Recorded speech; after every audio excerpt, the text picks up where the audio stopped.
Hey guys, in this video I'm going to show you how to fix Google AI Studio screen share not working properly. If you find this video helpful, please consider to like this video and subscribe to my channel. In saying that, let's just jump straight into the video. Alright, so the first thing what we want to do is check browser compatibility. So Google AI Studio is optimized for Google Chrome, so make sure you're using the latest version of Google Chrome. If you're on another browser like Safari, Firefox or Edge, try switching to Chrome and try it again. Fix number 2 is to enable screen share permission. So Chrome needs permission to share your screen. So we need to go ahead and open up Chrome settings. So to do this, click on the far right, 3 dots, click into settings.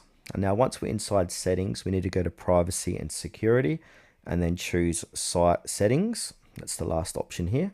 And now where it says camera and microphone, go ahead and ensure these permissions are allowed. So camera, we want to go ahead, make sure that is allowed. And if we go back here to microphone, do the same thing, make sure that is allowed as well. Now the next thing we can do is clear browser cache and cookies. So inside settings still, go ahead and click on privacy and security.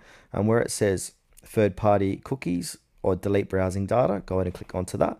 And then just make sure cookies and other site data is checked and cached image and files. And then go ahead and click on delete data and restart Chrome again. Okay, fix number 4 is to disable extensions. So go have a look at your extensions and go ahead and disable all extensions and then try screen sharing again. If it works, re-enable extensions one by one to find the culprit. We can also try incognito mode or new profile. So if it works in incognito mode or new Chrome profile, your current profile may be corrupted. So we can go ahead and open a incognito mode by click on the 3 dots, click onto that tab and then visit AI Studio and try screen sharing that way too. Also make sure your Chrome web browser is up to date, so update if need. And the last thing we can try is your firewall security software. So if you're on a corporate or school device, firewall antivirus software may block screen sharing. So try on a different device or network.